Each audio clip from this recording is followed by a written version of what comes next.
मराठी सक्तीच्या दिशेने सरकारचं निर्णायक पाऊल, वाहन चालकांसाठी मराठी भाषेचं व्यावहारिक ज्ञान अनिवार्य, परिवहन आयुक्तांचा प्रस्ताव गृह विभागाकडे सादर।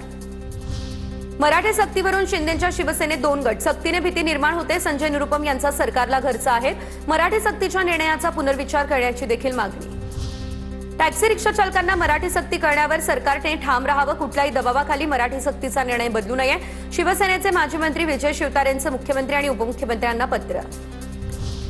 धमकी देणाऱ्या भैयांना धडा शिकवण्याची हीच वेळ, मुंबईला कुणीच वेठीस धरू शकत नाही, संदीप देशपांडे आक्रमक, तर आम्ही मतदानासाठी काही करत नाही, संजय निरुपम यांचं देशपांडेंना हे उत्तर। मराठी सक्ती आधी भाषा शिकवण्याची व्यवस्था करा, फेरीवाल्या आणि रिक्षा टॅक्सी चालकांना सामान्य मराठी भाषा शिकवा, संजय निरुपम यांची सरकारकडे ही मागणी।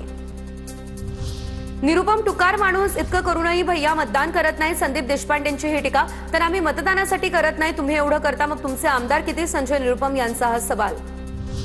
मराठी विरोधी रिक्षा चालकांनी संप केला तर रस्त्यावर उतरू, ज्यांना मराठी येत नाही त्यांचे परवाने सरसकट रद्द करा, जो एका बापाची औलाद असेल तर त्याने 4 तारखेला मीरा भाईंदरमध्ये येऊनच दाखवावं, मनसेचे नेते अविनाश जाधव यांचा हा इशारा।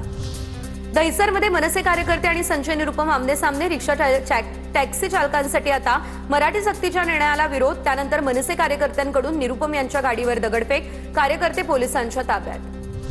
संजय निरुपम यांना विरोध करणाऱ्या 11 मनसे पदाधिकाऱ्यांना अटक, MHB पोलीस ठाण्यामध्ये गुन्हा दाखल, मनसे नेते संदीप देशपांडेंकडून पोलीस निरीक्षकांची भेट।